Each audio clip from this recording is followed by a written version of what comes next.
Vector analysis का full revision. Last lecture में हम लोगों ने वेक्टर के सारे कॉन्सेप्ट डिफरेंट डिफरेंट वीडियो में हम लोगों ने कवर किया, लेकिन उन सबको आज हम लोग एक ही वीडियो में डिस्कस करेंगे गाइस। तो काफी इंपॉर्टेंट लेक्चर होने वाला सभी स्टूडेंट के लिए, जिनका वो लेक्चर छूट गया है या जो नए हैं सभी के लिए काफी इंपॉर्टेंट लेक्चर होगा गाइस।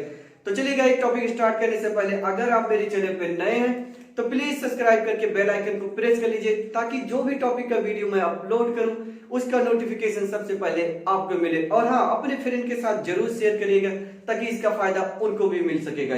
तो चलिए टॉपिक स्टार्ट करने से पहले आप भी पेन एंड पेपर निकाल लीजिए और साथ ही साथ नोट करते रहिएगा। इसका भी इंपॉर्टेंट लेक्चर होगा। टॉपिक क्या है आज का? Vector analysis. क्या लिखोगे बेटा? Vector analysis. Vector analysis. सबसे पहले मैंने आपको इसमें एक वर्ड बताऊंगा, फिजिकल क्वांटिटी।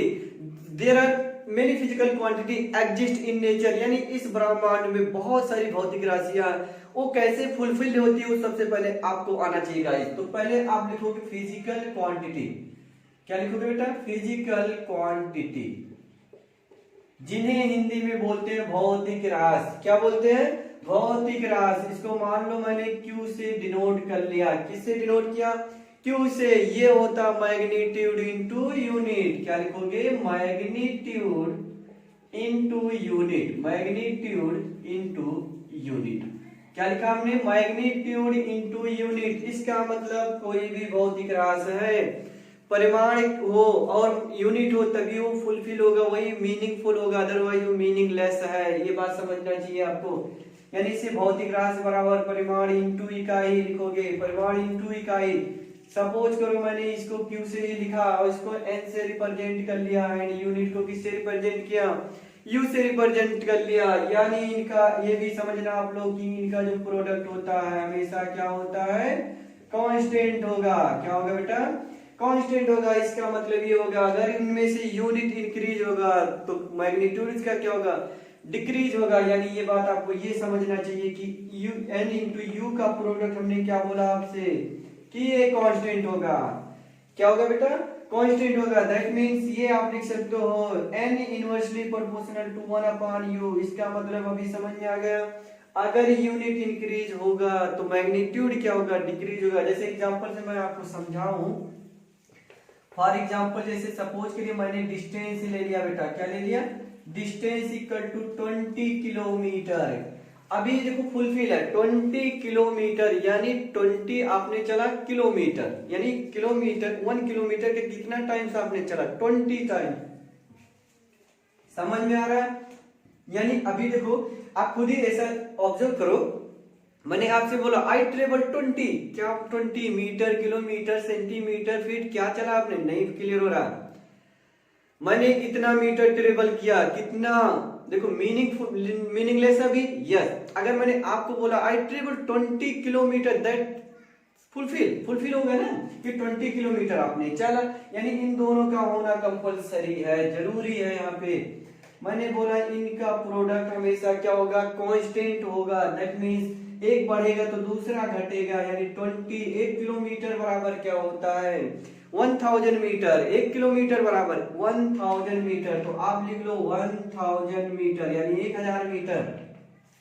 अभी आप देखो ये हो गया आपका 20,000 मीटर। कितना हो गया?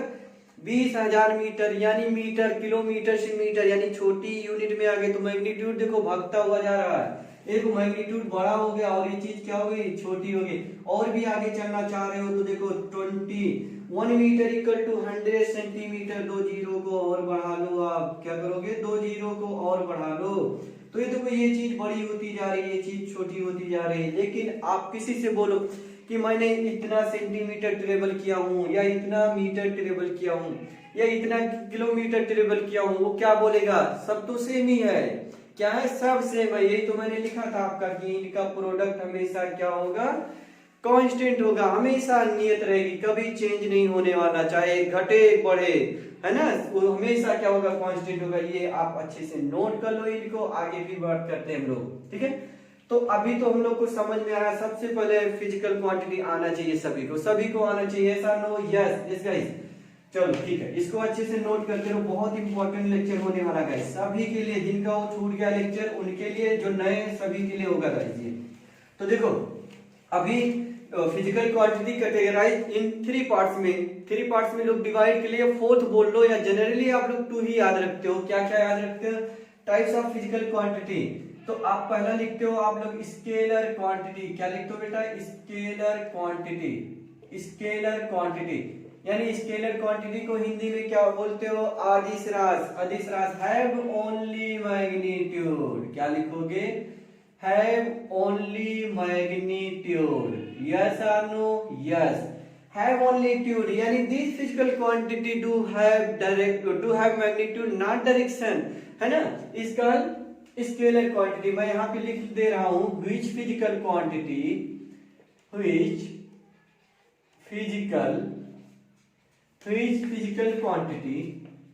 लिख लीजिएगा आप लोग भी।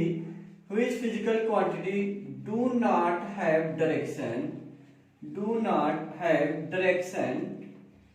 but have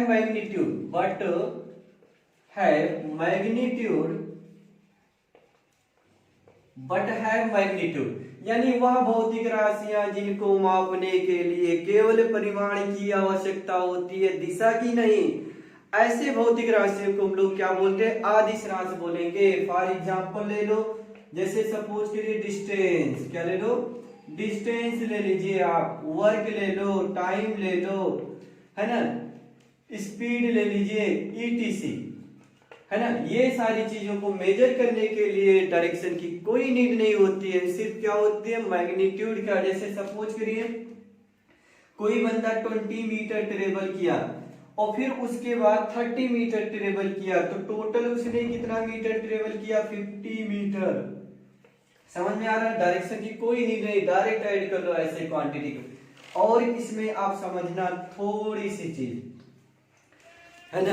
स्केलर क्वांटिटी को क्या होता है? सिंपल एडिशन, यानी सिंपल एडिशन आना चाहिए, यानी एल्जेब्रिक सम हम कर सकते हैं ना। यानी दिस क्वांटिटी को हम लोग क्या करेंगे? Algebraic sum. एल्जेब्रिक सम का मतलब क्या होता है? Proper sign. अगर पॉजिटिव है तो पॉजिटिव के साथ, निगेटिव है तो निगेटिव के साथ हम लोग ऐड करेंगे। समझ में आ रहा है? यस। सिंपल एडिशन लॉ को ये फॉलो होना चाहिए, ठीक है। अभी देखो दूसरा क्वांटिटी लोग डिवाइड किया, वेक्टर क्वांटिटी। क्या चीज? फटाफट देख लो क्योंकि रिवीजन हो रहा है हम लोग का, काफी इंपॉर्टेंट लेक्चर होगा सभी के लिए गाइस। तो वेक्टर क्वांटिटी, तो वेक्टर क्वांटिटी आपको समझ में आ गया होगा। वेक्टर क्वांटिटी क्या होता है? यानी हैव, बोथ हैव, यहाँ पे ऐसा लिख सकते हो आप लोग, बोथ हैव क्या चीज? Magnitude into unit. Magnitude and unit, both have magnitude as well as unit. मैंने एंड ही लिख दिया, चलिए कोई दिक्कत नहीं, है ना। आप समझ पा रहे होंगे आई थिंक अच्छे से। वह भौतिक राशियां जिनको मापने के लिए परिमाण के साथ साथ दिशा की भी आवश्यकता होती है, ऐसे राशियों को हम लोग सदिश राशियां बोलते हैं। क्या बोलते हो बेटा? सदिश राशियां। यानी आप यहाँ पे लिख सकते हो दीज फिजिकल क्वांटिटी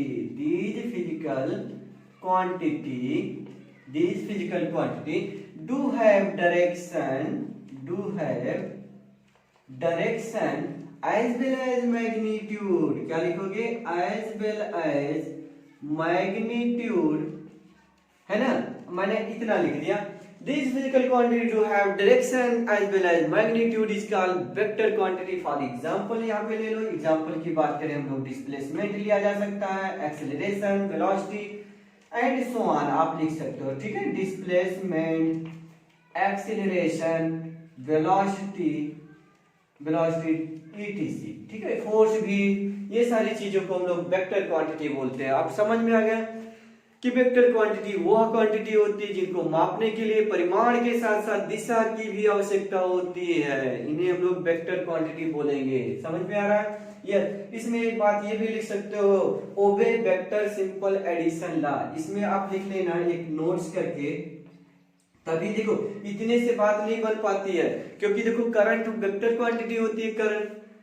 करंट क्या है? डायरेक्शन है, उसके पास मैग्नीट्यूड है, उसको वेक्टर तो होना चाहिए, लेकिन उसको वेक्टर नहीं हम लोग स्केलर में लेते हो, क्योंकि वो एडिशन लॉ को फॉलो नहीं करती। तो आप यहाँ पे लिख लेना बेटा ये चीज नोट्स में, obey vector addition law, obey vector addition law, यानी ये वेक्टर एडिशन लॉ को फॉलो करना चाहिए, तभी वेक्टर होगा। इतने से काम नहीं कि डायरेक्शन है, मैग्नीट्यूड है तो वेक्टर है, होने के बावजूद भी वेक्टर नहीं होता, क्योंकि ये इस लॉ को नहीं फॉलो करता है, वो भी वेक्टर लॉ एडिशन को फॉलो नहीं करता है। समझ में आ रहा है? जैसे कोई बंदा इधर चला कितना 3 मीटर, फिर इधर ही चला कितना 4 मीटर, तो इधर ही इसका कितना हो गया नेट 3 + 4 यानी इतना मीटर हो गया। लेकिन 3 इधर चला 4 इधर चला तो आएगा 1 मीटर आएगा रिजल्टेंट। समझ में आ रहा है? यस। उसके बाद देखो एक और क्वांटिटी मैं आपको बता दूं, एक टेंसर क्वांटिटी भी होती है, लेकिन एक रेशियो टाइप फिजिकल क्वांटिटी होती है। रेशियो टाइप फिजिकल क्वांटिटी, ये भी आप समझ लेना अभी। थर्ड, रेशियो टाइप, ये क्या होता है भाई? रेशियो टाइप यानी the ratio of same physical quantity, the ratio of same physical quantity. यहां पे लिखते रहना सभी लोग, the ratio of same physical quantity, the ratio of same physical quantity, same physical quantity. लो शॉर्ट में मैंने क्या लिख दिया? The ratio of same physical quantity. दो ऐसी भौतिक राशि है, जैसे velocity velocity, density density, refractive index refractive index, इन सब को आप लोग क्या बोलोगे? Ratio type physical quantity. For example से मैं बात करूं आपसे, जैसे आपने नेम सुना होगा रिफ्रैक्टिव इंडेक्स। क्या सुना आपने? Refractive index, mu or n से रिप्रेजेंट आप लोग करते थे। Refractive index, speed of light, क्या चीज? Speed of light. कहां पे बेटा? इन ईयर आर वैक्यूम आप लिखते थे, यस। यहां पे क्या लिखोगे आप लोग? स्पीड ऑफ लाइट या velocity of light in medium. क्या लिखोगे? मीडियम, कोई भी मीडियम हो सकता है गाइस। तो यहाँ पे देखो mu equal to speed of light c upon medium की बी। तो यहाँ पे आप बात कर रहे हो ओनली, इसमें न्यूमेरिकल वैल्यू मिलेगी, ओनली न्यूमेरिकल वैल्यू। समझ में आ रहा है? यानी यूनिटलेस होगा। क्या होगा ये? यूनिटलेस। क्या लिखोगे? यूनिटलेस। इसमें शॉर्ट में आप लिख सकते हो बेटा ओनली न्यूमेरिकल वैल्यू। ब्रैकेट में क्या लिखोगे? Only numerical value, numerical value, only numerical value. समझ में आ रहा? Only numerical value. ये चीज आप नोट्स कर लो। इसके बाद हम लोग स्टार्ट करते हैं बेटा रिप्रेजेंटेशन ऑफ वेक्टर। इसको नोट कर लिया आप लोगों ने? यस। तो देखिए बहुत सारे ऐसे एग्जांपल्स है, जैसे आपने सुना स्ट्रेन का नेम भी सुना होगा, स्ट्रेन। तो स्ट्रेन क्या होता है? Strain change in length upon original length, change in length upon original length. ये भी यूनिटलेस होगा। रिलेटिव डेंसिटी क्या होता है? Density of body upon density of, है ना, लिक्विड एट 4 डिग्री सेल्सियस पर। तो ये सारी चीजें आपको बोलते हैं, आप इनको क्या बोलते हो? Ratio type physical quantity. चलो इसके बाद देखते हैं रिप्रेजेंटेशन ऑफ वेक्टर। क्या लिखोगे? Representation of vector, representation of vector. क्या लिखोगे? Representation of vector. देखिए वेक्टर को रिप्रेजेंट ऐसे किया जाता है बेटा, ये एरो बनाइए इसको, और इसको आप बोलते हो टेल। क्या बोलोगे? टेल। और इसे क्या बोला जाता है? हेड। क्या बोलोगे? हेड। और ये जो लेंथ है, क्या चीज? लेंथ। इस लेंथ को बोला जाता है मैग्नीट्यूड। क्या बोलोगे? मैग्नीट्यूड। ये जो लेंथ है, इस लेंथ को आप क्या बोलोगे? मैग्नीट्यूड बोलोगे। तो वेक्टर इस चीज को टेल बोलते हैं, अब इसे क्या बोलोगे? हेड बोलोगे। और ये जो लेंथ है इसे क्या बोलेंगे? मैग्नीट्यूड बोलेंगे। समझ में आ रहा है इतनी चीज? ओके, ये चीज आप समझिए अभी, ठीक है। इसे टेल, इसे हेड, और इसे लेंथ या मैग्नीट्यूड बोला।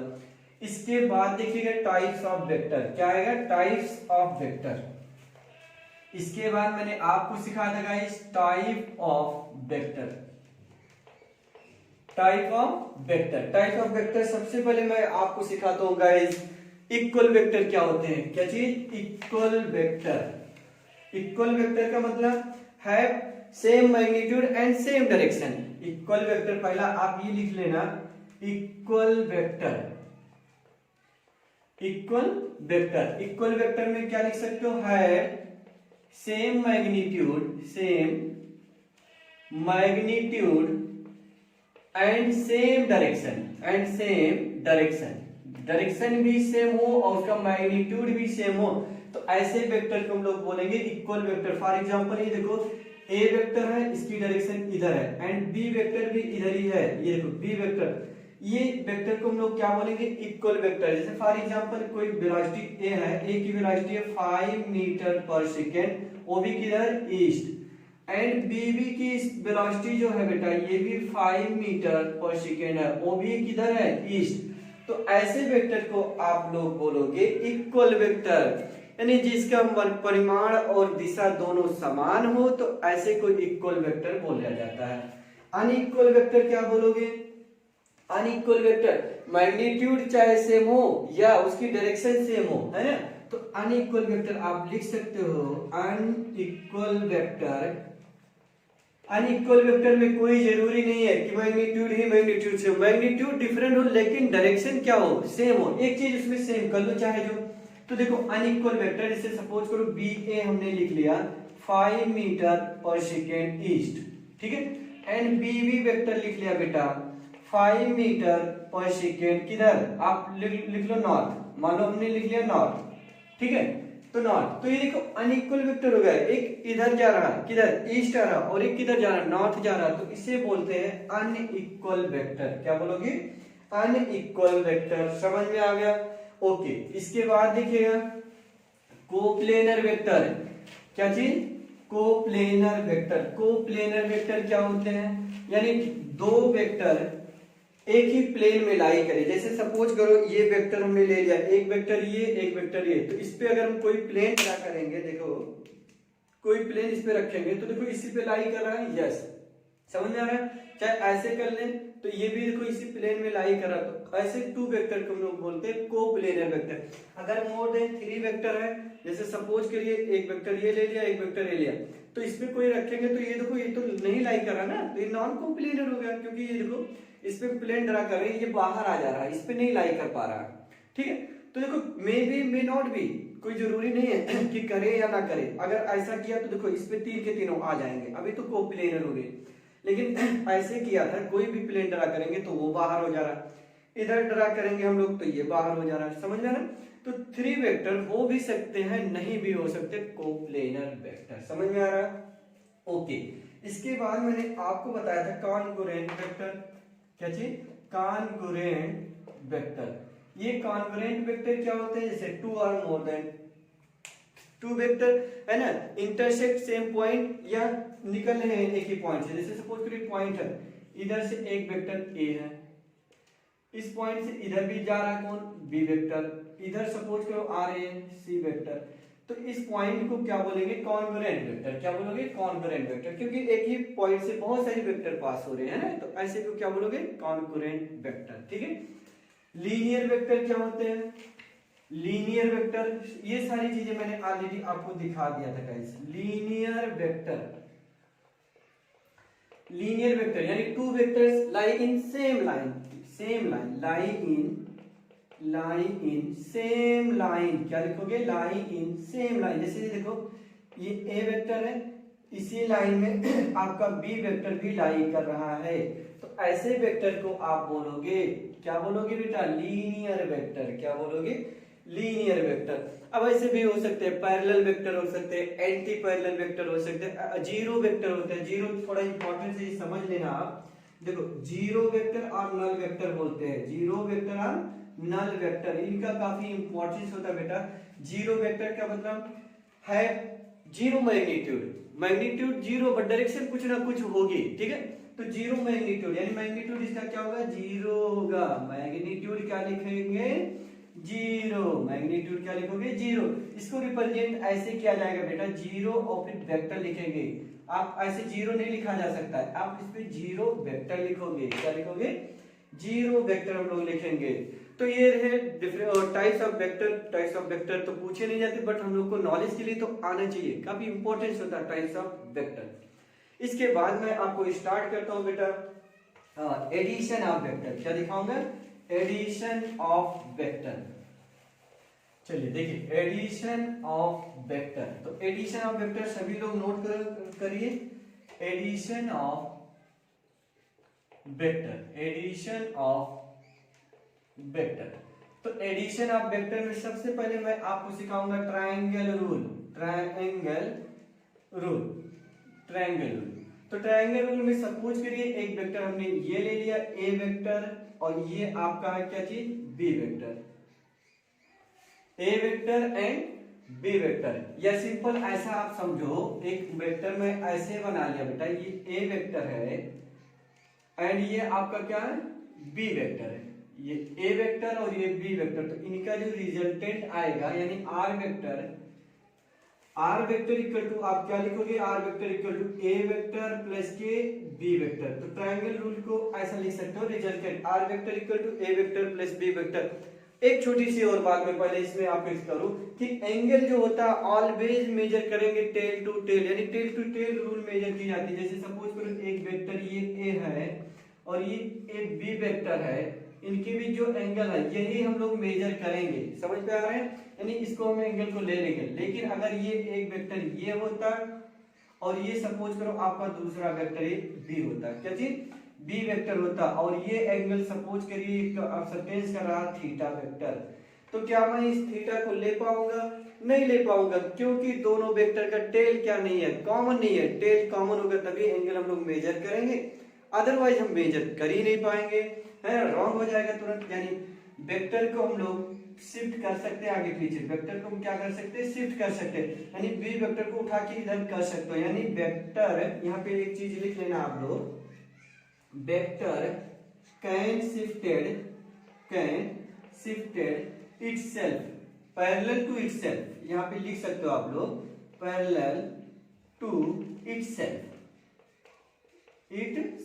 यानी वेक्टर को हम पैरेलली उसको आगे पीछे कर सकते हैं। तो इस वेक्टर को पकड़ के उधर कर लिया, तो देखो ये थीटा है, तो ये कितना बचेगा आपका 180 माइनस थीटा। अब ये एंगल आप पुट करोगे, समझ में आ रहा है। जैसे इस चीज को देखो, वेक्टर को जो चीज यहाँ पहले मैंने लिखा आप इनको समझिए। जैसे सपोज करो ये ए वेक्टर था, ए वेक्टर, इसको आप उठा के इधर भी ला सकते हो, कोई दिक्कत नहीं, यहाँ ला सकते हो, यहाँ ला सकते हो, पैरेलली आप शिफ्ट कर सकते हो वेक्टर को। ये चीज आना चाहिए बच्चों, ठीक है, कि हम इसको उठा करके इधर कर सकते हैं। अभी देखो जैसे सपोज करो ये ए वेक्टर है और ये आपका क्या है, बी वेक्टर है, और ये एंगल आपका सबटेंस कर रहा थीटा, तो ये मेजर करेंगे, नहीं मेजर करेंगे, क्योंकि इस वेक्टर का टेल यहाँ पे है और इस वेक्टर का टेल यहाँ पे है, दोनों का टेल डिफरेंट जगह पे है। तो मैंने क्या बोला, अभी वेक्टर को शिफ्ट कर सकते हैं पैरेलली, तो इसको उठा करके आगे कर लो, क्या प्रॉब्लम है, इधर कर लिया आपने। अभी देखो इस वेक्टर का टेल यहाँ आ गया और इस वेक्टर का टेल यहाँ आ गया, अभी ये एंगल जो होगा वो लिख सकते हो आप 180 माइनस थीटा, अभी राइट हो जाएगा आंसर। तो ये छोटी सी बात आपको ध्यान में रखना है कि एंगल तभी हम लोग मेजर करेंगे जब दोनों वेक्टर का क्या हो, टेल कॉमन हो। समझ में आया, ओके। तो ये देखो ट्रायंगल रूल मैंने आपको सिखा रहा था, इसको भी नोट करते रहना फटाफट, ठीक है। देखो ट्रायंगल रूल में हमने क्या लिखा, r vector equal to A vector plus b vector. समझ में आया, आगे देखिए, इसी में मैं आपको बताऊं पॉलीगन्स लॉ, इसी में मैं आपको सिखाऊंगा पॉलीगन्स लॉ, क्या चीज, polygon law, polygons law. Polygons law क्या होता है बेटा, जैसे सपोज करिए एक वेक्टर ये है अपना, ध्यान देना मैं डायग्राम बना रहा हूं अच्छे से, ये ए वेक्टर है और ये आपका क्या है, A2 वेक्टर है, मतलब ये A1 वेक्टर है, ये क्या है, A2 वेक्टर है, ये आपका क्या है, A3 वेक्टर है, ये आपका क्या है, A4 वेक्टर है, ये क्या आपका A5 वेक्टर, एंड ऐसे करके बेटा, ये देखिए ऐसे, ये जो साइड है an-1 साइड है, और ये इसका क्या हो गया, रिजल्टेंट हमने ले लिया, क्या ले लिया, इसका रिजल्टेंट। ध्यान देना बेटा, ये रिजल्टेंट ले लिया, इसे हमने क्या बोल दिया, आर वेक्टर। ठीक है, डायग्राम आपको समझ में आ रहा होगा। A1 A2 A3 यानी n साइड है, तो उनमें से एक साइड रिजल्टेंट हो गया, बाकी n-1 साइड उसके वो हो गए, ठीक है। अभी देखो इसको निकालने का सबसे आसान तरीका क्या है पॉलीगन लॉ में, देखो आप ऐसे डिफरेंट पार्ट्स में भी निकाल सकते हो। देखो इसके रिजल्टेंट को सपोज करो मैंने बोल दिया R1 वेक्टर, क्या बोल दिया, R1। तो देखो ट्रायंगल अभी मैंने सिखाया कि अगर दो वेक्टर का टेल कॉमन है तो देखो A1 और A2 ऐड हो जाएगा तो R1 मिल जाएगा, यानी R1 वेक्टर इक्वल टू आप लिख सकते हो A1 vector plus A2 vector. समझ में आ रहा है? ओके, सपोज करिए इसको मैंने बोल दिया फर्स्ट इक्वेशन, ठीक है।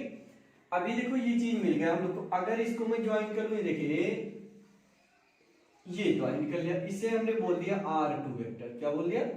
R2 vector. तो अभी R2 आप बताओ मेरे को, R2 क्या लिखेंगे बेटा? देखो एक ट्राइंगल बन गया अपना, एक R1 प्लस A3, तो R2 मिल जाएगा, R1 प्लस A3, तो क्या मिल जाएगा? R2 मिल जाएगा आपको। तो R2 के प्लेस में आप लिख सकते हो R1 vector plus A3 vector, यानी इसको आगे लिखो तो R1 की वैल्यू A1 प्लस A2 है, तो आप यहाँ लिखोगे A1 प्लस A2 और प्लस के क्या लिखेंगे हम लोग? A3। इसी इक्वेशन आप सेकेंड बोल दो। क्या बोल दोगे? सेकेंड। अभी देखो जैसे इस चीज को निकालना है, एक और मैं दिखा देता हूँ, फिर कनेक्ट करा देता हूँ आपको। ये निकालना है तो इसे आप बोल दो R3 वेक्टर। क्या बोलोगे? R3 vector. तो R3 कैसे निकालोगे आप लोग? R3 अगर मैं R2 और A4 ऐड कर लूं तो R3 मिल जाएगा, यानी R2 प्लस A4 ऐड कर लूं तो हमको मिल जाएगा R3।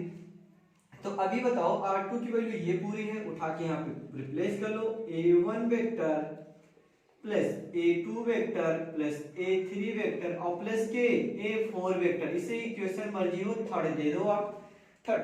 अभी आप बताओ मेरे को, डायरेक्ट मेरे को ये निकालना है, सपोज करो ये R निकालना है, R डॉट डॉट करके सपोज करो R, जैसे यहाँ 3 था तो Rn माइनस, सपोज करो Rn साइड निकालना है, Rn साइड, तो यहाँ पे क्या लिखोगे? Rn minus 1। क्या लिखोगे? Rn minus 1। या डायरेक्ट सिंपली आप कनेक्ट करके बताओ मेरे को, अगर मैं डायरेक्ट R साइड निकालना चाहूं, डायरेक्ट R साइड, तो A1 A2 A3 dot dot An minus 1 लिख लेंगे हम लोग, यानी A1 vector A2 vector A3 vector dot dot dot dot करके क्या लिखोगे? An minus 1 vector. तो आई थिंक ये चीज रिजल्टेंट आपको समझ में आ रहा होगा कि इस पॉलीगन का रिजल्टेंट जो लिखा जाएगा ये चीज लिख लेंगे हम लोग, R vector equal to A1 vector plus A2 vector plus A3 dot dot करके An माइनस 1, जितनी साइड था उस सबको हमने क्या किया? ऐड कर लिया, इसका रिजल्टेंट मिल गया। अभी देखो इफ केस में लिख रहा हूं बेटा, आप समझिएगा, इफ मैं R वेक्टर को क्या किया? रिवर्स करके और An वेक्टर लिख लिया। क्या लिख लिया? An vector. समझ में आ रहा है? यानी इसको ये देखो, मैंने क्या किया, इस वेक्टर R को पकड़ा, ऐसे R को पकड़ा और इसकी डायरेक्शन को पलट दिया। R ऐसे था ना, मैंने R को ऐसे कर लिया और उसे nth साइड बोल दिया, nth साइड। तो बताओ ये R पॉजिटिव था, जब पलटोगे तो R नेगेटिव लिखा जाएगा। तो मैंने इसको R इक्वल टू लिख लिया माइनस n वेक्टर, यानी इसकी डायरेक्शन मैंने चेंज कर लिया। तो इसकी जगह पे आप पुट करोगे मेरे यहाँ पे An, देखो R के प्लेस में मैंने ये पुट कर दिया, minus An equal to A1 plus A2 plus A3 dot dot dot An minus 1। ठीक है, इतनी बात समझ में आ रहा है? An को उधर जब ले जाओगे आप तो A1 vector plus A2 vector dot dot dot An minus 1 और प्लस के An वेक्टर इक्वल टू क्या लिखोगे आप लोग? 0। क्या लिख लेंगे? 0। तो ये बात समझ में आ गई कि अगर हम किसी ट्रायंगल, पॉलीगन, हेक्सागन कैसा भी है, अगर एक पूरा चक्कर लगाते हैं तो उनका एडिशन ऑलवेज क्या मिलेगा? 0 मिल जाएगा। क्या मिलेगा? 0। ये देखो समझ में आ रहा है? यस गाइस, अगर समझ में आ रही तो लाइक कर लीजिए, फटाफट लाइक कर लीजिएगा गाइस, है ना? तो देखो अगर उनका सम क्या मिला हम लोग को? 0 मिलेगा, हमेशा 0 मिलेगा, ऑलवेज 0 मिलेगा, आई प्रॉमिस। तो इसको नोट कर लो अच्छे से। दूसरा डायग्राम बनाता हूँ, आप उसको कमेंट करके बताइएगा, सेम आंसर आएगा और डिफरेंट आएगा। सेम मैं डायग्राम बना के देता हूँ, नोट कर लो इसको अच्छे से। ओके, आपने नोट कर लिया होगा, आई थिंक समझ में आ गया होगा ये चीज कैसे हो रहा है। ठीक है, आप बताओ, मैं एक डायग्राम बनाता हूँ, उसका आंसर आप करिएगा, कमेंट करके बताइएगा कि सेम आएगा और डिफरेंट आएगा। A1 vector, A2 vector, A3 vector, क्या लिखा? A3 वेक्टर, इधर हमने बना लिया A4 vector, A5 vector, A6 vector, ठीक है, इधर A7 वेक्टर, ऐसे डॉट डॉट करके An माइनस 1 वेक्टर, और इसे फिर मैंने यहाँ पे ज्वाइन कर लिया, इसे बोल दिया R वेक्टर। क्या आंसर सेम आएगा और डिफरेंट? सेम और डिफरेंट। आप ये चीज कमेंट करना, डिफरेंट और सेम। देखते हैं कितने बच्चों को समझ में आ गया। जो सेम बोले वो सेम लिख देंगे और जो लोग डिफरेंट बोले वो डिफरेंट लिख देंगे। ठीक है, तो आई थिंक समझ में आ जाएगा कि हाँ बच्चे को क्लियर हो गया। Okay, no problem. ओके, इसके बाद देखिएगा इसी में आपको सिखाया जाता है बेटा एडिशन तो हो गया हम लोग का, एडिशन वेक्टर चाहे। अभी इसमें बात करो सब्ट्रैक्शन। क्या बात करोगे? सब्ट्रैक्शन। देखिए सब्ट्रैक्शन, ठीक है, यानी घटाना बोलते हो। क्या बोलोगे? घटाना, सब्ट्रैक्शन, सब्ट्रैक्शन वेक्टर। ठीक है, सब्ट्रैक्शन वेक्टर। मान लो बेटा ये ए वेक्टर है और ये क्या आपका बी वेक्टर है। ठीक है, ये ए वेक्टर है और ये बी वेक्टर, इनके बिटवीन एंगल कितना? थीटा वेक्टर है। तो देखो जब ये इनका रिजल्टेंट अगर आप निकालते हो, इनका रिजल्टेंट ऐसे करके आप निकालते हो ऐसे, ठीक है, तो ये आपको रिजल्टेंट मिल जाता बेटा। ये रिजल्टेंट, ये आर आपको क्या मिलता? R vector equal to A vector plus b vector. ठीक है, ये वेक्टर प्लस बी वेक्टर मिलता। अब इस चीज को आप क्या करो? रिवर्स करो। देखो बी को पकड़ा, बी को मैंने ऐसे किया, यानी बी देखो इधर आ गया, ये इधर आ गया, ये आपका हो गया बी वेक्टर।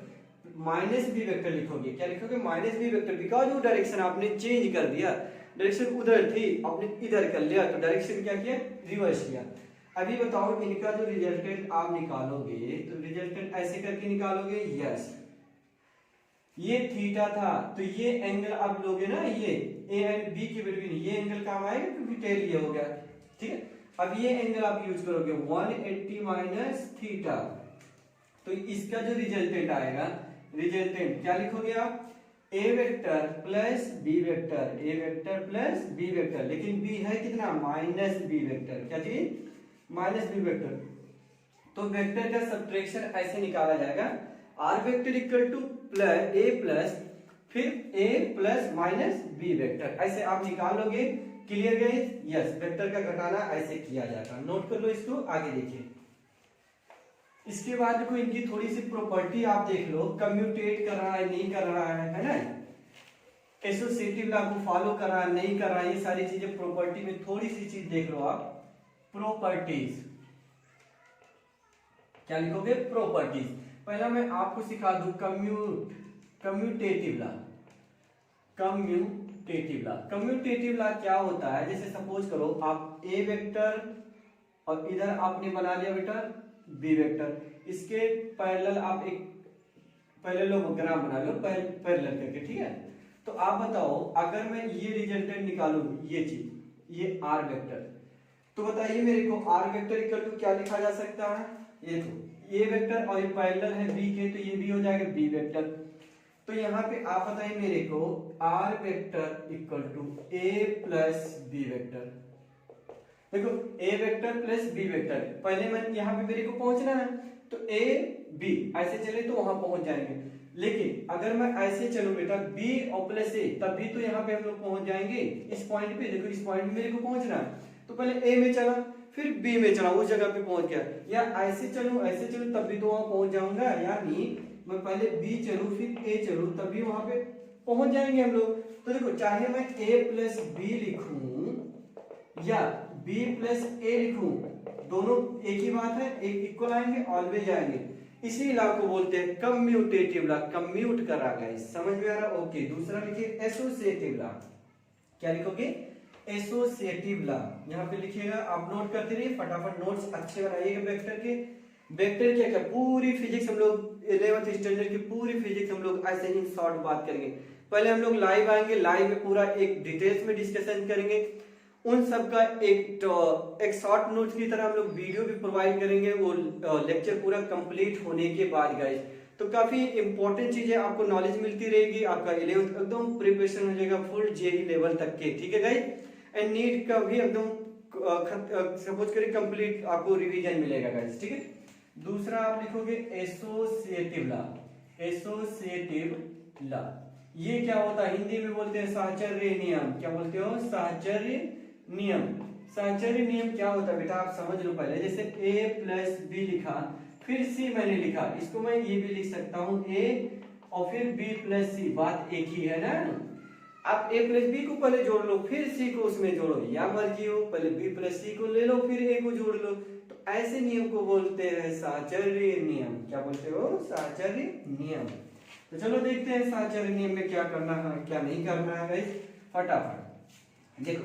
जैसे सपोज करिए a वेक्टर है, ये आपका क्या है, b वेक्टर है, और ये हमने ले लिया c वेक्टर। क्या ले लिया? a वेक्टर, b वेक्टर और c वेक्टर। आप बताओ मेरे को, जैसे सपोज करिए ये हमने ज्वाइन कर लिया, ये रिजल्टेंट मिला हम लोग को, तो a plus b plus c vector, यानी ऐसा भी हम लोग कर सकते हैं गाइस। ये देखो a प्लस बी, तो ध्यान देना, और फिर प्लस सी।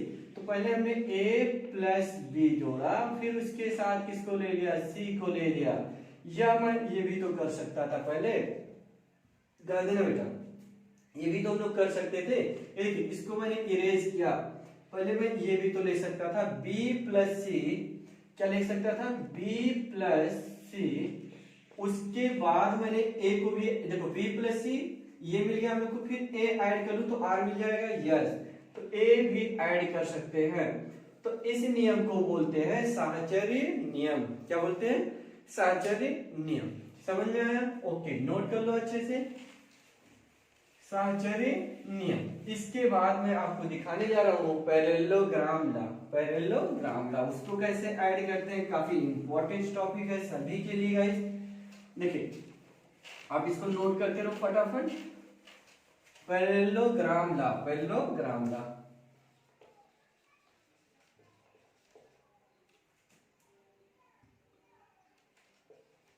ग्राम लॉ, पैरेललोग्राम लॉ। देखिए, सपोज करिए गाइस, ये हमने बना लिया a वेक्टर, और ये आपको दिखा दिया मैंने b वेक्टर। क्या दिखाया? b vector. और इनके बिटवीन जो एंगल फॉर्म हो रहा, मैंने ले लिया थीटा डिग्री। कितना डिग्री ले लिया? थीटा डिग्री ले लिया गाइस। इसके पैरेलल आप लाइन ड्रा कर लो, यानी पैरेललोग्राम बना लो आप सिंपली। देखो, ये ऐसे हमने बना लिया पैरेललोग्राम, ठीक है। अभी देखो यहाँ पे दिखेगा गाइस, अगर मैं यहाँ से परपेंडिकुलर ड्रा करूं, क्या ड्रा कर लूं? परपेंडिकुलर। ये चीज आप समझिए, ये ऐसे मैंने ज्वाइन कर, ये देखो b के पैरेलल है, तो ये भी कितना होगा आपका, b वेक्टर हो जाएगा। ये थीटा है, तो ये भी कितना हो जाएगा आपका, थीटा हो जाएगा। क्या हो जाएगा? थीटा हो जाएगा। और देखो, b के दो कंपोनेंट बनेंगे, एक तो इधर का कंपोनेंट आ जाएगा b cos थीटा, और इधर का कंपोनेंट क्या आ जाएगा, b sin थीटा। अभी मैं आपको सिखाऊंगा गाइस कंपोनेंट कैसे बनाते हैं, उनका इंपॉर्टेंस सिखाऊंगा कि कंपोनेंट्स का इंपॉर्टेंस क्या होते हैं। तो b के दो कंपोनेंट बनेंगे, एक b cos थीटा बन जाएगा, और एक क्या बनेगा, b sin थीटा बनेगा। यानी थीटा के जो सामने वाला होता है वो साइन में आता है, उसके नीचे वाला किस में आता है, कॉस में आता है। समझ में आ रहा है? ओके, अभी देखो मैं डिफरेंट कलर यूज करके दिखाता हूँ आपको। ये देखो, ये मान लो इसका रिजल्टेंट बनेगा, नहीं बनेगा, यस। ये आपका क्या बन जाएगा, रिजल्टेंट बन जाएगा। क्या बन जाएगा? रिजल्टेंट बन जाएगा। तो रिजल्टेंट कैसे लिखोगे आप, आर वेक्टर इक्वल टू ये वेक्टर, यानी ये ट्राइंगल आप देखो नेम दे दो ए, मैं पी क्यू आर लिख देता हूं, या हाँ पी लिख देता हूं, क्यू लिख देता हूं, ये आर लिख देता हूं। तो in triangle P Q R में आप देखोगे तो ये देखो एक राइट एंगल ट्राइंगल बन रहा है, यस। तो इनका वेक्टर क्या लिखोगे, ए प्लस बी। क्या लिखोगे, A vector plus B cos theta. आपने ये लिखा, या आई कैप भी लिख सकते हो आप, कोई दिक्कत नहीं। आई कैप प्लस ये क्या लिख सकते हो, b sin theta j cap. ऐसे वेक्टर फॉर्म में आप लिख सकते हो, नो प्रॉब्लम, कोई दिक्कत नहीं बेटा, ठीक है। a प्लस बी इतना। अब देखो, इनका मैग्नीट्यूड निकालने का तरीका आप सबको पता होगा, under root.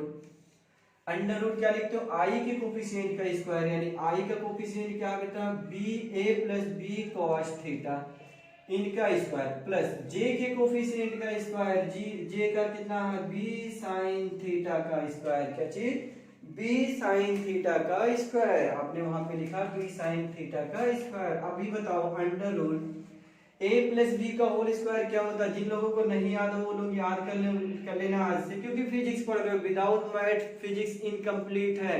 If you going to depth on the physics, तो बेसिक एलिमेंट्री मैथ आपको आना जरूरी है। एलिमेंट्री मैथ जैसे ट्रिग्नोमेट्री आना जरूरी है, डिफरेंशिएशन, इंटीग्रेशन, है ना, छोटी छोटी वो सारी चीजें आपको आना चाहिए, तभी फिजिक्स से आप फाइट कर पाओगे, अदरवाइज फिजिक्स से आप डरते रहोगे हमेशा, ठीक है। मैंने वीडियो बना रखा हूँ मैथ्स का, पूरी डिटेल्स में सारे कॉन्सेप्ट आपको दिया हूँ, जाके वहां पे अच्छे से उसका स्टडी कर लीजिए, क्लियर हो जाएगी फिजिक्स। ठीक है, a प्लस बी का होल स्क्वायर क्या होगा बेटा, A square plus B square plus 2ab ये होता। तो इसी का यहाँ पे फंडा अप्लाई करो, तो a प्लस बी लिखा हुआ तो a स्क्वायर प्लस b के प्लेस पे b cos लिखा है, तो ये हो जाएगा b square cos square theta plus 2ab यानी 2ab cos थीटा।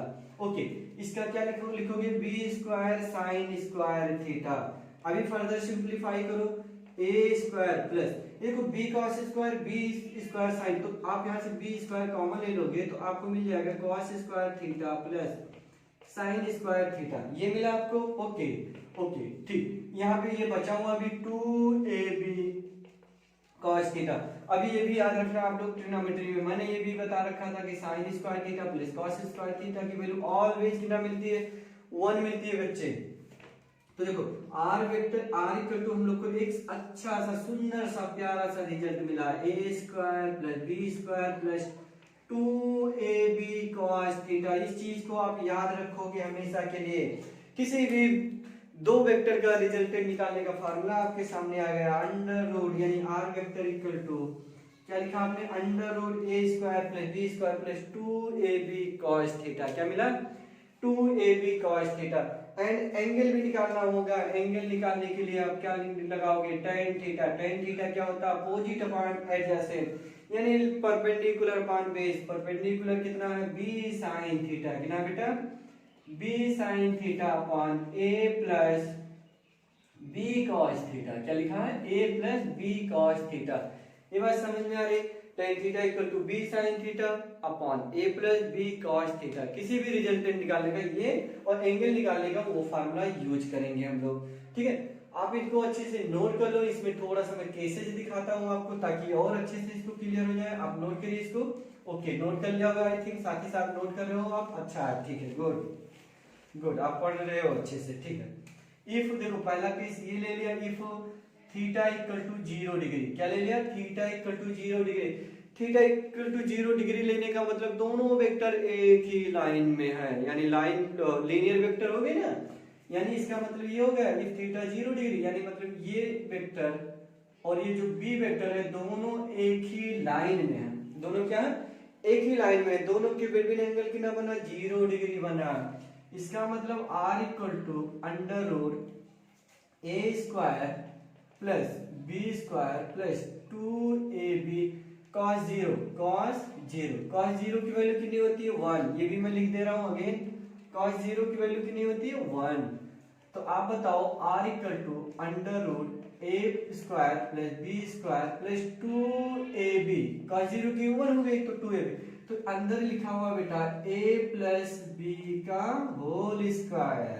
क्या लिखा है, r equal to under root a square plus b square. तो रूट से बाहर ले सकते हो आप इन चीज को, r equal to a plus b, यानी ये समझ में आएगा। डायरेक्ट ऐड कर लो आप, अगर थीटा 0 है तो दोनों को जोड़ दो, a प्लस b। जैसे 3 मीटर एक चला, एक 4 मीटर चला, तो उनका रिजल्टेंट कितना आ गया, 7 आ गया, ओनली कितना आ जाएगा, 7 आ जाएगा। ठीक है, समझ में आ गया। आगे देखो, अगर मैं ये दे दिया होता है इफ दोनों के बीच कोण 90 है, इफ क्या लिखा मैंने, इफ थीटा इक्वल टू 90, इसका मतलब एक वेक्टर इधर है a वेक्टर और इधर क्या है b वेक्टर, तो इनके बीच एंगल कितना बना, 90 डिग्री बना। तो देखो यहाँ पे फार्मूले में यूज करो आप, तो r equal to under root a square plus b square plus 2ab cos 90।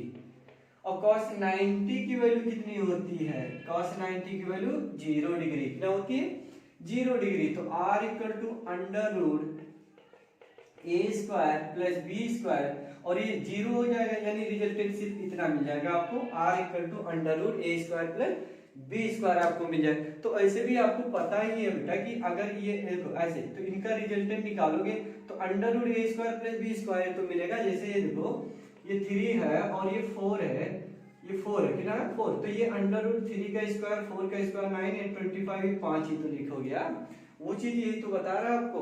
ठीक है, अब देखो दूसरा, if theta equal to 180 degree, theta equal to कितना लिखा हमने 180 degree, theta equal to 180 degree. अभी बताओ रिजल्टेंट क्या आ जाएगा, थीटा इक्वल टू 180 डिग्री लिखने का मतलब थीटा 180 की ना मतलब माइनस होता है, क्या होता है माइनस, यानी दो वेक्टर अपोजिट है, A square plus B square minus 2ab, A square plus B square minus 2ab हम लोगों ने लिखा। तो r equal to under root क्या हो गया a माइनस बी का whole square, a minus B का होल स्क्वायर, तो r इक्वल टू आ जाएगा a माइनस बी, आ जाएगा a माइनस बी। समझ में आ रहा है, यानी एक वेक्टर ऐसे a वेक्टर है और दूसरा इधर है कितना b वेक्टर, यानी दोनों एंटी पैरेलल है, एक उधर जा रहा है तो दूसरा इधर चल के आ रहा है, ऐसे ऐसे हो रहा है, तो उनके बीच एंगल कितना बना 80, तो उधर घट जाएंगे। जैसे ये देखो 3 मीटर उधर चला, ये 4 मीटर इधर चला, तो नेट कितना चला, नेट डिस्प्लेसमेंट कितना आया 1 आएगा, कितना आ जाएगा 1 आ जाएगा। चलो ठीक है, ये चीज आप नोट कर लेना, आई थिंक क्लियर हो गया होगा आप सभी को। एंगल में निकालना है तो आप दोनों 0 डिग्री है तो दोनों के बीच तो यहाँ पे थीटा 0 रखोगे तो साइन 0 की वैल्यू 0 हो जाएगी, है ना। 90 रखोगे तो 1 हो जाएगी, 90 पे आपको समझ में आ रहा होगा कितना होना चाहिए, वो सारी चीज आप नोट कर लो अच्छे से, ठीक है। इसके बाद देखो मैंने आपको सिखाया था यूनिट वेक्टर, क्या चीज यूनिट वेक्टर। तो देखिए अभी क्लियर आ रहा नहीं आ रहा, ओके क्या लिखोगे यूनिट वेक्टर लिखेंगे बेटा, क्या लिखेंगे यूनिट वेक्टर। देखो क्या लिखेंगे हम लोग यूनिट वेक्टर, देखना बेटा हम लोग लिखेंगे यूनिट वेक्टर, यूनिट वेक्टर। तो यूनिट वेक्टर निकालने का जो फार्मूला होता है बेटा ए कैप लिखा जाएगा ए वेक्टर डिवाइडेड बाय मॉड ए, क्या लिखोगे मॉड ए। ए वेक्टर लिखने का तरीका ऐसे भी तो लिख सकते हो, A vector equal to mod of A and A unit vector. A क्या हो गया मैग्नीट्यूड, ए क्या हो गया बेटा मैग्नीट्यूड, इसे बोलते हैं मैग्नीट्यूड, और इसे क्या बोलते हो डायरेक्शन, क्या बोलते हैं हम लोग डायरेक्शन। तो A vector equal to mod A and A cap, A cap मतलब डायरेक्शन हो गया उसका, तो ए वेक्टर, ठीक। तो किसी भी वेक्टर का यूनिट वेक्टर निकालने का मतलब क्या होगा A cap equal to A vector upon mod A vector. समझ में आ रहा है, यूनिट का मतलब समझ ही पा रहे होंगे। अगर ये सपोज टोटल लेंथ 10 मीटर है तो इसका एक यूनिट का लेंथ कितना हो जाएगा 1/10 मीटर, कितना हो जाएगा 1/10 मीटर, इसी को यूनिट वेक्टर बोलते हैं।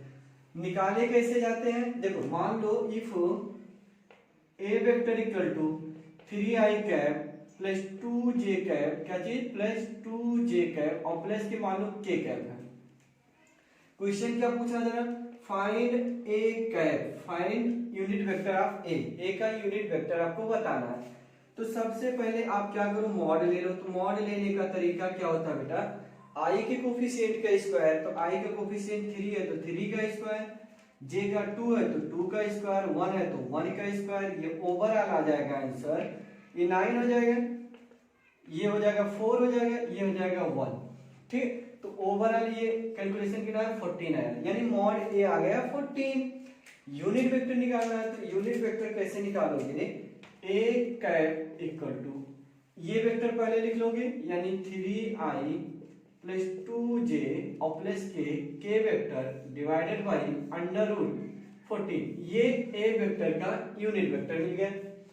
ए का क्या मिला यूनिट वेक्टर, तो किसी भी वेक्टर का यूनिट वेक्टर आप आराम से निकाल सकते हो बेटा, कोई दिक्कत नहीं आने वाली, ठीक है। एक और मैं इसी में क्वेश्चन बात कर लूं आपसे, देखो जैसे सपोज करो A vector equal to given है, A vector equal to suppose करिए मैंने ले लिया i cap plus 3j cap और plus 4k cap and b vector equal to क्या लिख लिया b vector equal to 2i plus 4j and 3k cap. तो क्वेश्चन क्या पूछा जरा, find unit vector of a plus b, a plus b का unit vector पता करिए, a प्लस b का यूनिट वेक्टर क्या होगा। तो देखो एडिशन सबको पता है, एडिशन हम लोग कैसे करेंगे, आई के साथ जे के साथ के साथ आप ऐड कर लो न्यूमेरिकल वैल्यू लेकर के। क्लियर टू एवरीवन, यस सभी को क्लियर हो रहा होगा आई थिंक। तो a प्लस बी हम लोग करेंगे, a प्लस बी। तो a प्लस बी करोगे तो देखो a आई के साथ, तो देखो 1i और 2i, तो 1i और 2i कितना हो जाएगा 3i प्लस 3 और 4 मिलाओगे तो कितना हो जाएगा 7i, 7j क्या हो जाएगा 7j। 4 एंड 3 मिलाओगे तो कितना हो जाएगा 7k कैप। तो इसे आप कुछ और वेक्टर दे दो, c वेक्टर मान लो मैंने दे दिया। a प्लस बी के सम को मैंने क्या बोला c वेक्टर। अब इसका यूनिट निकालना है तो आप क्या करोगे, फटाफट इसका मॉड निकालोगे। तो मॉड क्या आ जाएगा बेटा 3 का स्क्वायर प्लस 7 का स्क्वायर प्लस 7 का स्क्वायर आ जाएगा अंडर रूट 9 और प्लस ये कितना हो जाएगा 49, ये भी कितना हो जाएगा 49, ठीक है। तो 49 49 हो जाएगा 98, कितना हो जाएगा 98 और 2 यहाँ से यानी 107 आ जाएगा अंडर रूट 107 यानी मॉड सी आ जाएगा।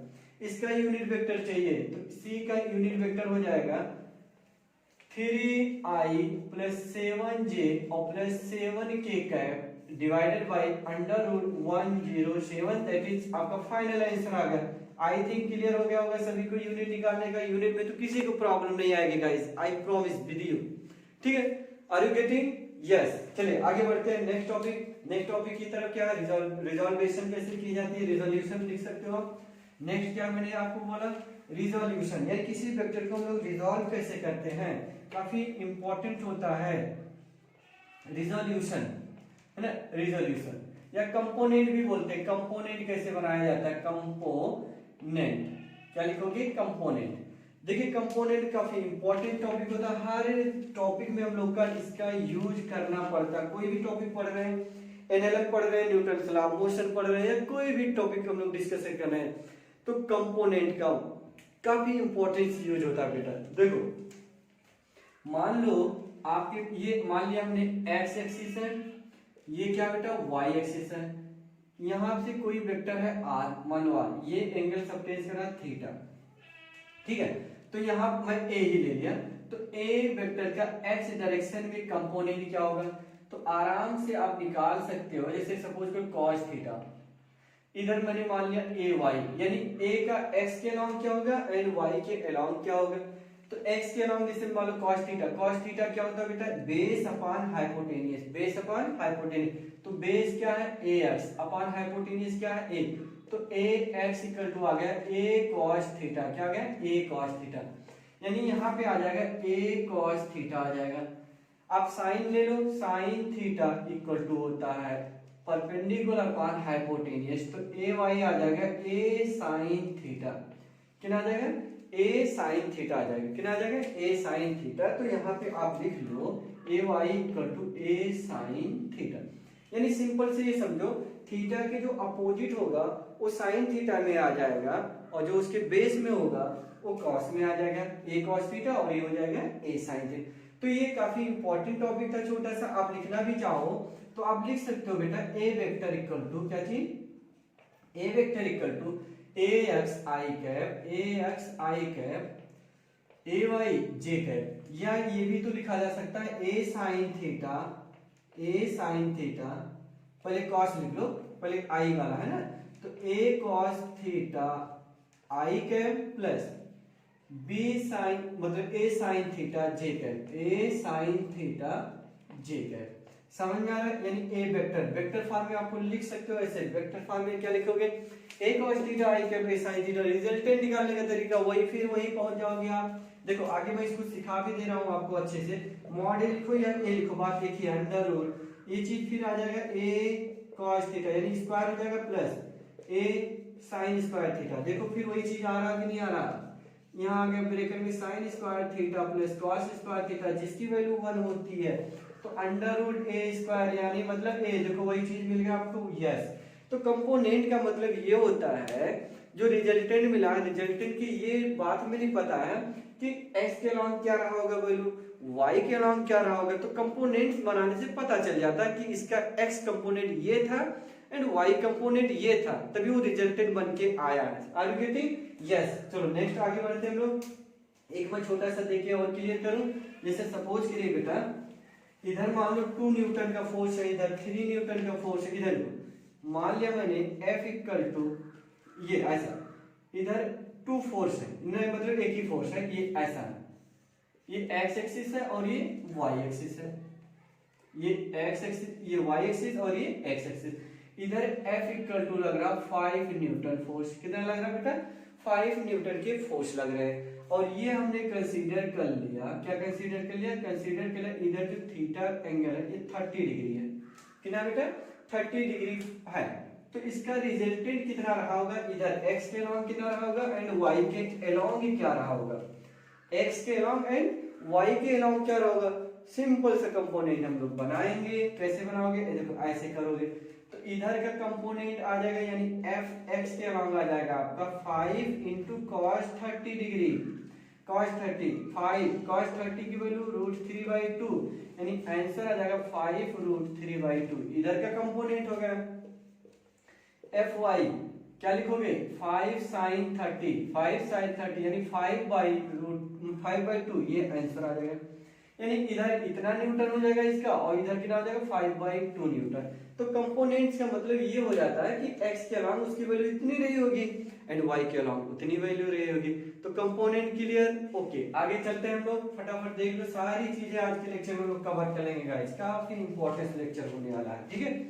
इसके बाद आप थोड़ा सा ऑर्थोगोनल वेक्टर समझ लो, ऑर्थोगोनल क्या चीज, ऑर्थोगोनल, ऑर्थोगोनल इन वेक्टर है ना, ऑर्थोगोनल इन वेक्टर। तो ऑर्थोगोनल वेक्टर क्या होता है, आप देखो पहले इनका आप 3D बना लो आप, जैसे मैं इधर ले लिया x, इधर ले लिया y और इधर क्या हमने प्लॉट कर लिया z, x y z, ये तीन के तीनों क्या परपेंडिकुलर हैं। तो देखो इसमें जो ऑर्थोगोनल का यूनिट वेक्टर लिखा जाता है, इधर ये i कैप लिखा जाएगा एंड इधर क्या लिखोगे j कैप लिखोगे और इधर क्या लिखोगे आप k कैप लिखोगे, समझ में आ रहा है। जैसे सपोज करो यहाँ पे कोई पॉइंट है, क्या पॉइंट है P, इसके कोऑर्डिनेट है 2 3 एंड 4, तो इसके जो पोजीशन वेक्टर लिखा जाएगा यानी r वेक्टर जो लिखोगे, तो r वेक्टर क्या लिखोगे हम लोग, r vector equal to 2i plus 3j और plus k 4k cap, 2i plus 3j plus 4k cap, ये पोजीशन वेक्टर आप लिखने का तरीका होता है। तो ऑर्थोगोनल में सिर्फ इतना अभी समझो, यहाँ पे i j और k, x के अलोंग i लिखा जाएगा और इसके अलोंग j और इसके अलोंग k लिखा जाएगा। अभी देखो मैंने एक क्रॉस भी नहीं सिखाया, तो अभी सिखाऊंगा तो वो सारी चीज क्लियर हो जाएगी आपको, ठीक है। तो ऑर्थोगोनल लिखने का तरीका ये होता है। तो मान लो इसके मैंने मान लिया x y और z, तो r vector equal to in general आप लिख सकते हो xi yj और क्या लिखोगे zk कैप, आपको ये आंसर आ जाएगा, ठीक है। तो r किस कोई भी वेक्टर अगर स्पेस में गिवन है पॉइंट, अगर स्पेस में पॉइंट्स गिवन है तो उनको इन वेक्टर फॉर्म में लिखने का तरीका क्या होता है, x I cap y J cap and z के कैप, वो आपको पोजीशन वेक्टर मिल जाएगा, ठीक है। तो कभी भी पॉइंट ऐसे गिवन है तो उनको अगर वेक्टर फॉर्म में लिखना है तो आप ऐसे लिख लो गाइस, ठीक है। आगे लिखो, उसके बाद मैं आपको अभी ले चलता हूं डॉट प्रोडक्ट की तरफ, किधर चलते हैं हम लोग, डॉट प्रोडक्ट, क्या लेंगे डॉट प्रोडक्ट।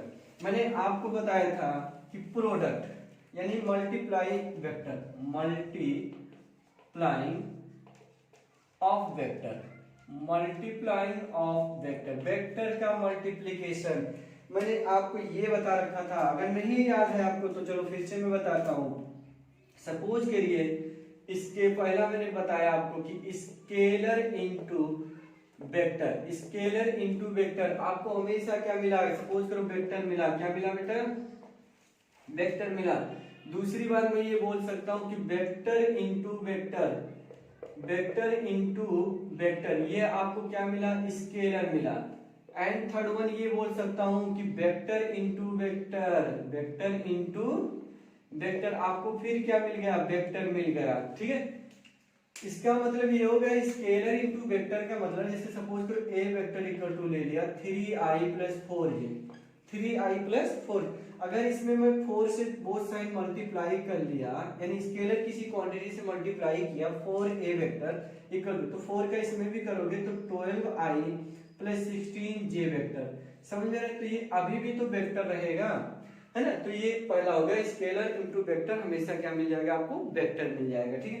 लेकिन अगर हम लोग वेक्टर इनटू वेक्टर करते हैं, क्या चीज वेक्टर इनटू वेक्टर करते हैं, तो अगर स्केलर मिल जाती है यानी वेक्टर इंटू वेक्टर लेते हैं, ये क्या मिलता है हम लोग को, स्केलर। तो इसे हम लोग बोलते हैं डॉट प्रोडक्ट। क्या बोलते हैं, डॉट प्रोडक्ट। जैसे a dot B equal to जो भी आया सी, सी क्या है अपना, स्केलर है, सी क्या है, स्केलर है, तो इसे बोलते हैं डॉट प्रोडक्ट। क्या बोलते हैं, डॉट प्रोडक्ट। अगर दो वेक्टर का प्रोडक्ट स्केलर मिलता है तो उन्हें डॉट प्रोडक्ट बोली जाएगी। क्या बोला जाएगा, डॉट प्रोडक्ट बोलेंगे। अगर दो वेक्टर का क्रॉस मतलब प्रोडक्ट आपको क्या मिला, वेक्टर, तो इन्हें हम लोग बोलेंगे क्रॉस बोलेंगे। क्या बोलेंगे, क्रॉस। यानी ए क्रॉस बी, ये भी आल्सो आ जाएगा vector, a cross b equal to c vector लिख लेंगे हम लोग। तो चलो मैं डिटेल्स में आपको ये चीज सिखाता हूं, डॉट प्रोडक्ट।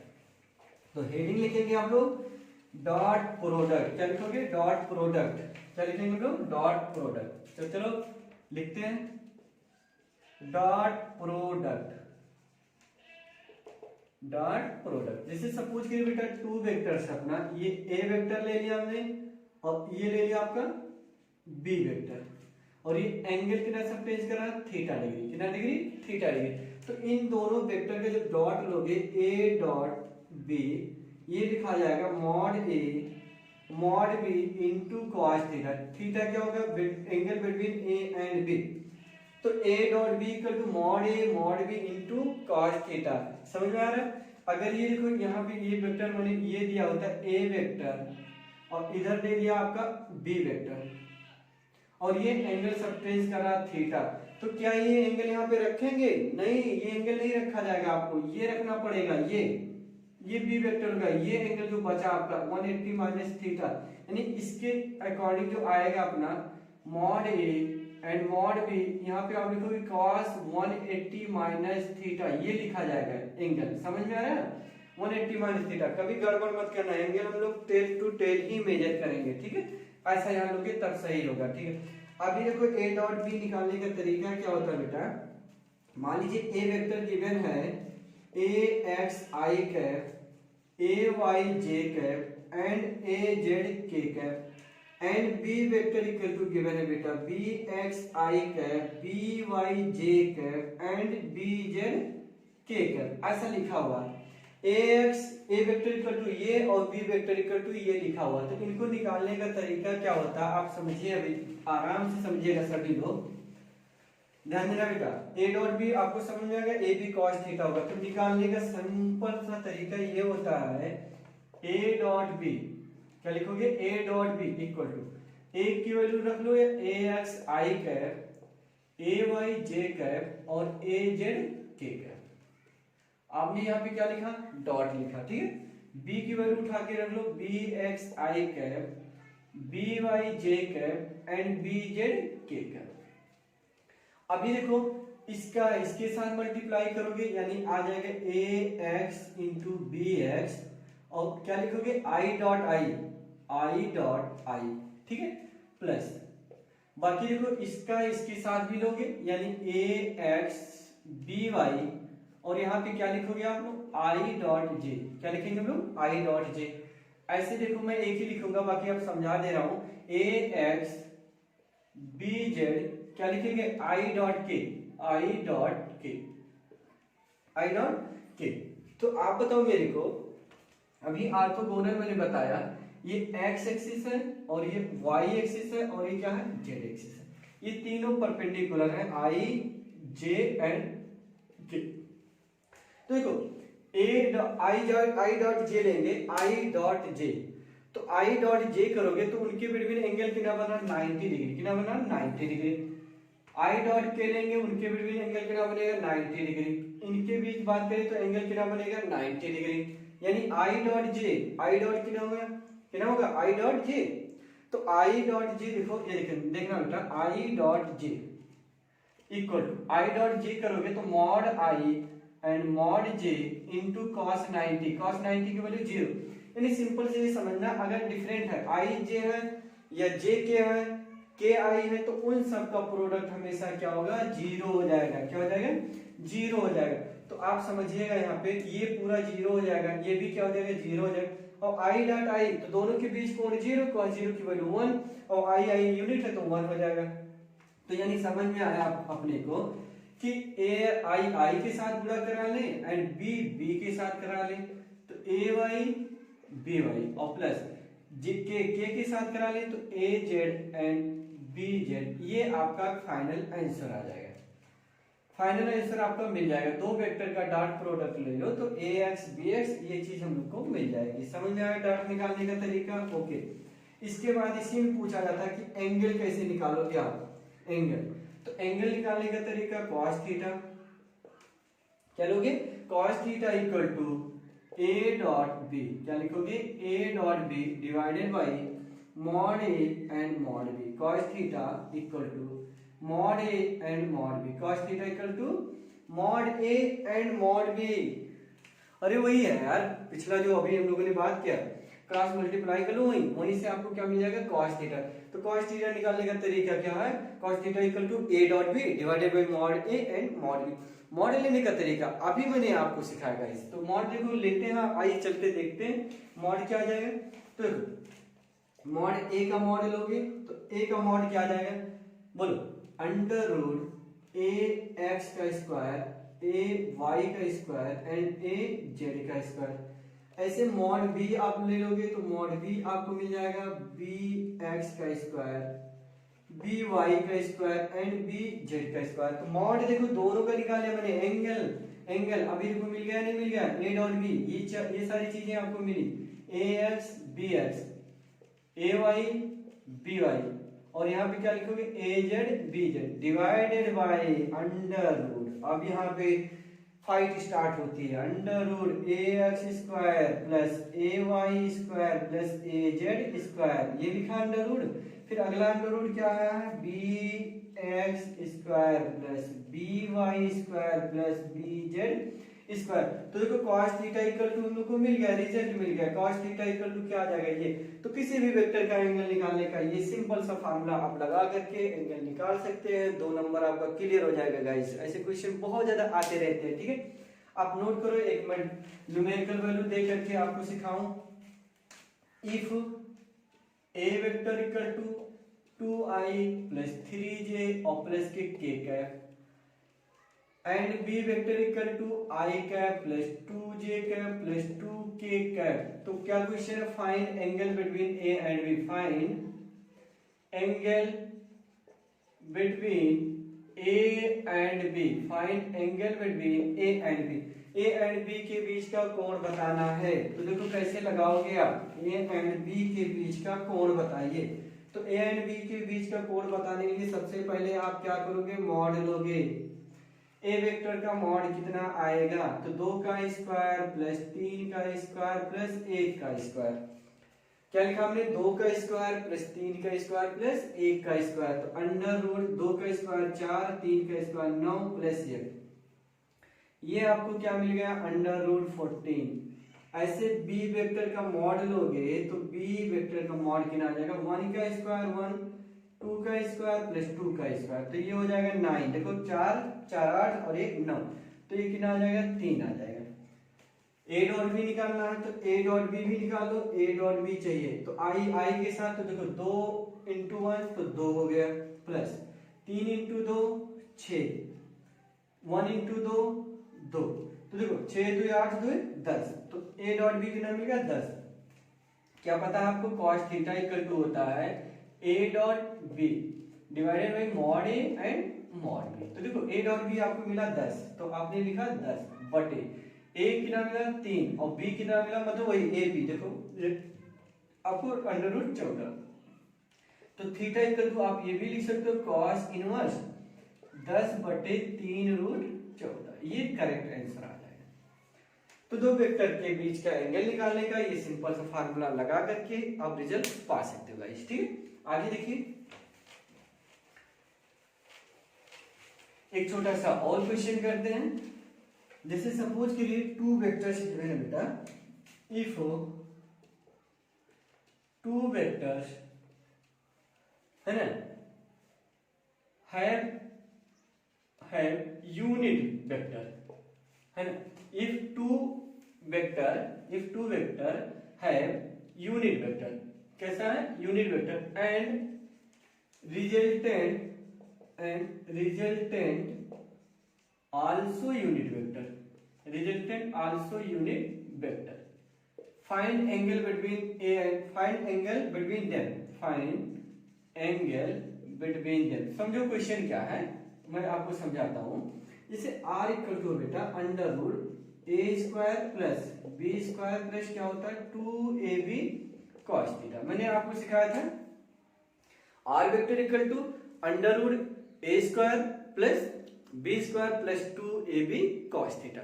क्वेश्चन ये बोल रहा है, कहने का मकसद इसका ये है कि टू वेक्टर्स है यूनिट वेक्टर, यानी a एंड b जो है यूनिट है, a एंड b क्या है यूनिट वेक्टर है, यानी 1 1 है। और ये भी आल्सो बोला जो रिजल्टेंट आएगा वो भी कितना यूनिट वेक्टर है।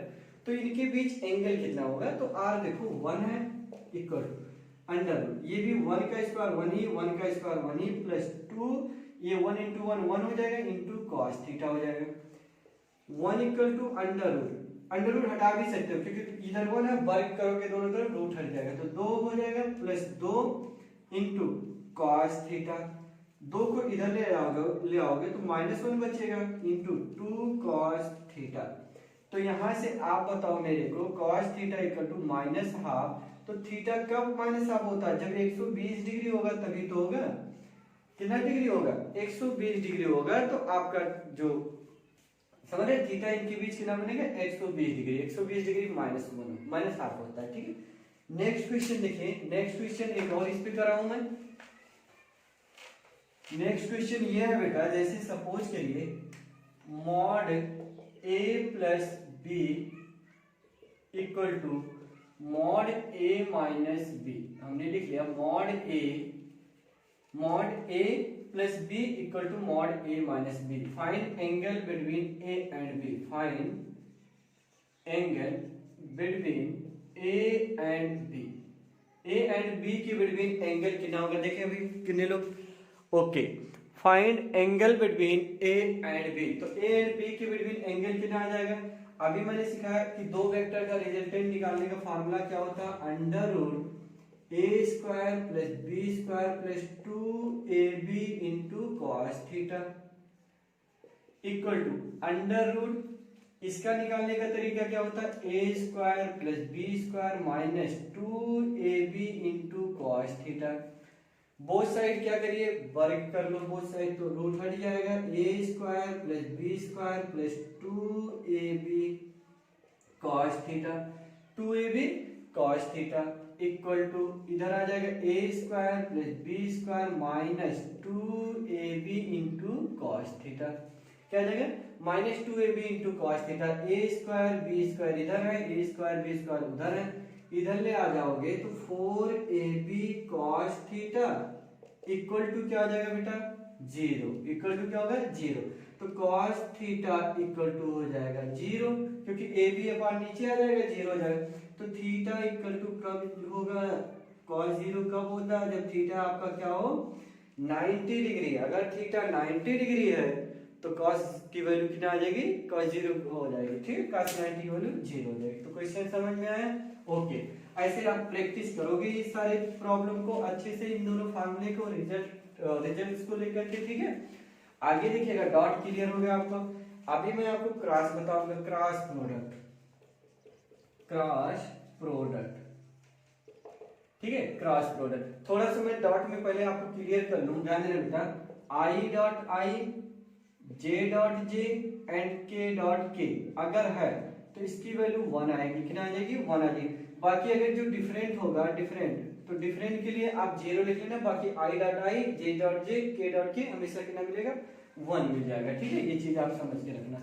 क्रॉस प्रोडक्ट में देखिए, मान लीजिए ये ए वेक्टर है और ये आपका क्या है बी वेक्टर है, ए वेक्टर है और ये बी वेक्टर है। ये एंगल कितना सबसे इसका थीटा डिग्री।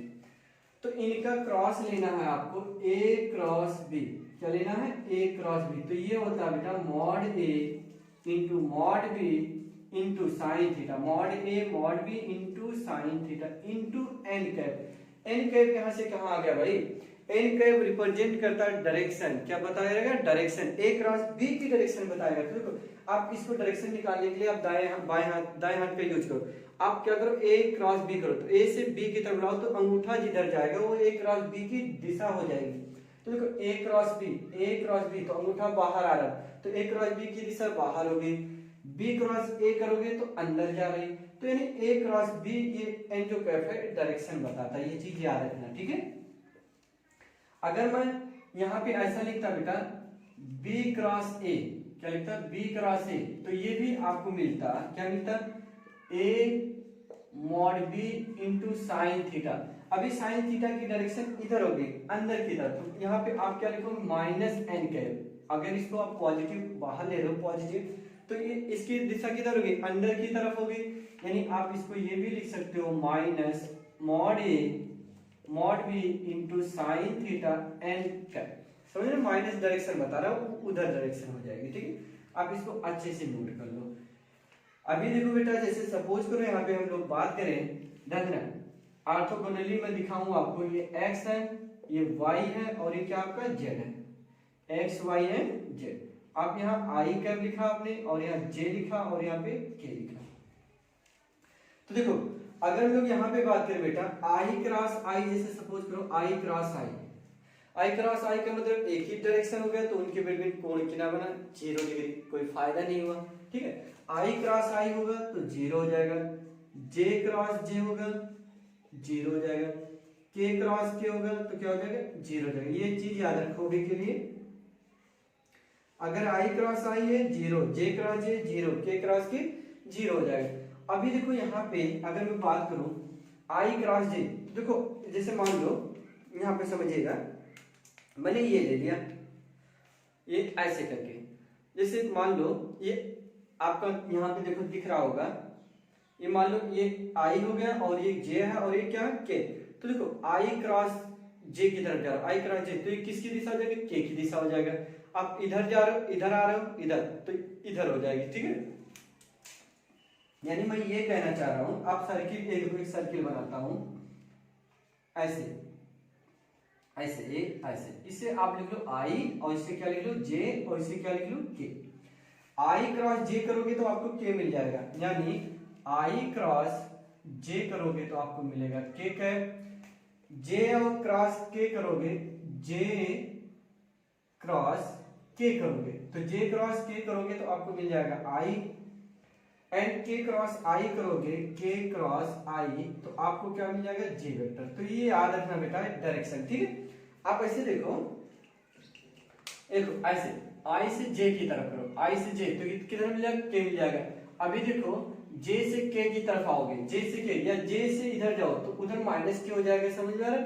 तो ये चीज याद रखना, ये साइकिल याद रखना, काफी इंपॉर्टेंस है बेटा, काफी इंपॉर्टेंस है, ठीक है, काफी इंपॉर्टेंस है।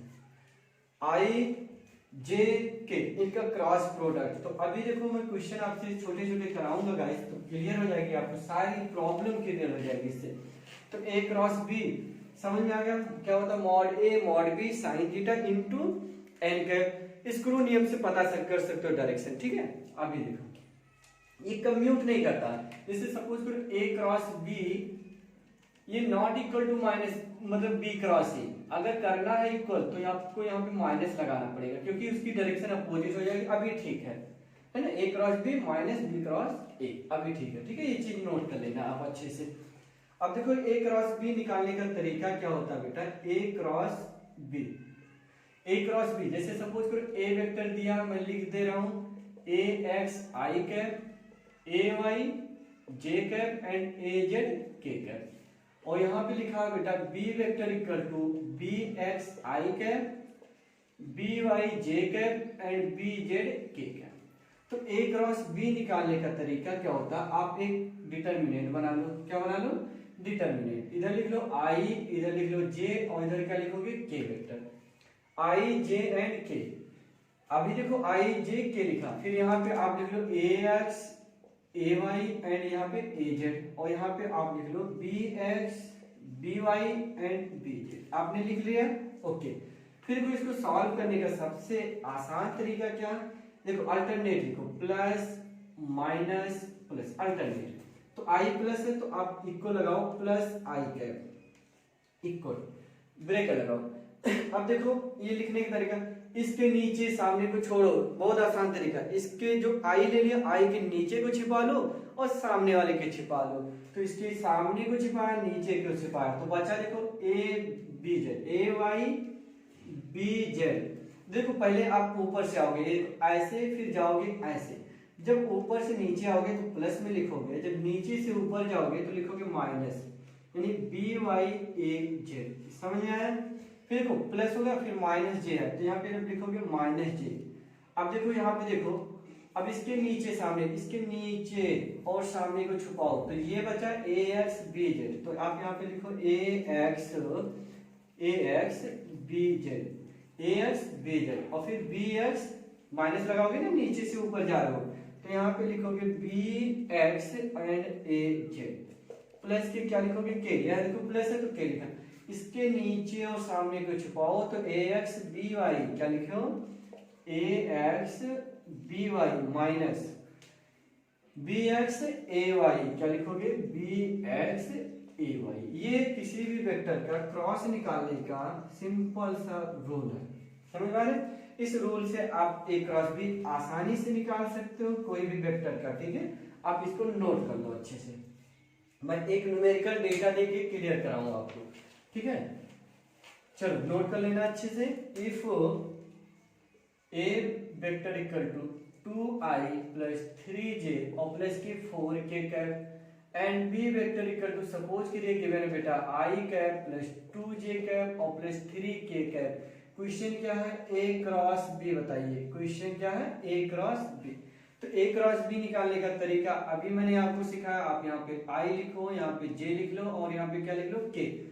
बताओ क्या लिखूंगा हम लोग? 2 3 एंड 4। इधर क्या लिखोगे? 1 2 एंड 3।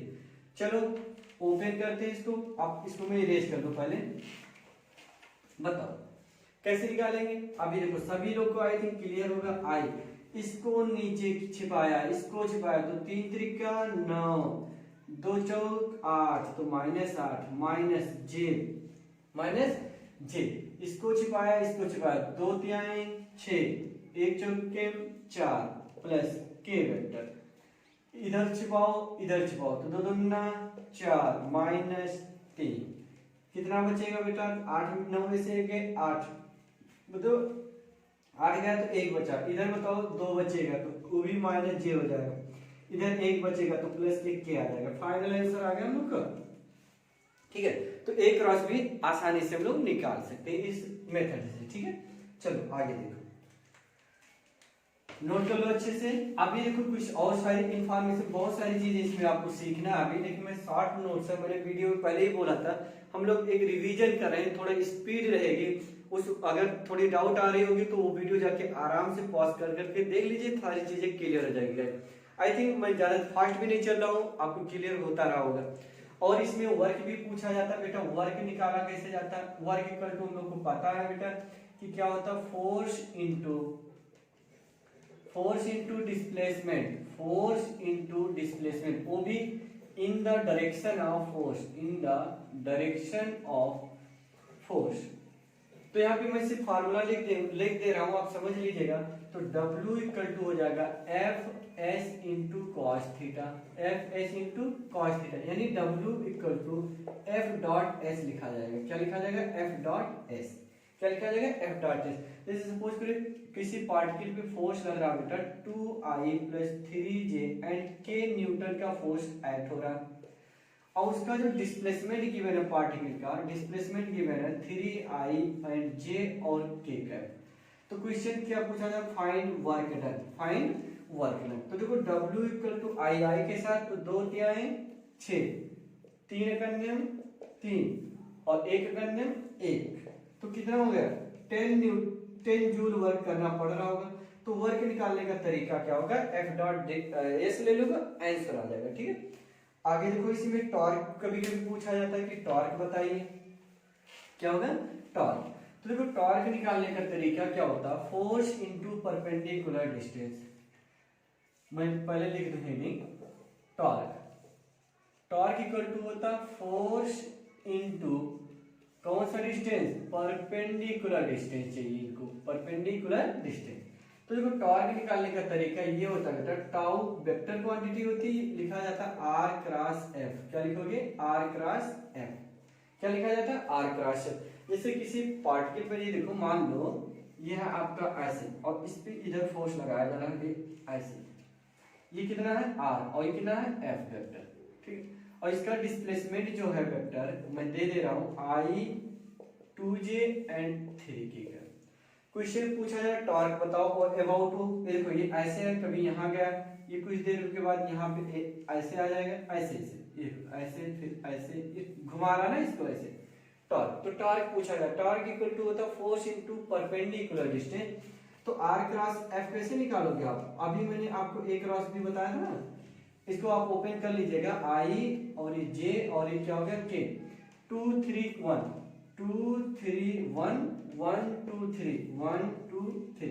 अब इसको ओपन करने का अभी मैंने सिखाया, अब उस मेथड से आप निकालो। तो टॉर्क कभी भी इस चैप्टर में टॉर्क पूछा जाएगा इन वेक्टर फॉर्म में, तो टॉर्क आप ऐसे निकाल लोगे, R cross F equal to I J K, बाकी वो वैल्यू पुट करके इसको ओपन कर लीजिएगा। ठीक, और देखो इसमें मैंने अगर मान लो ट्राइंगल का एरिया है, पैरेललोग्राम का एरिया निकालना होगा, तो देखो कैसे निकाला जाता है। Triangle area of triangle and parallelogram,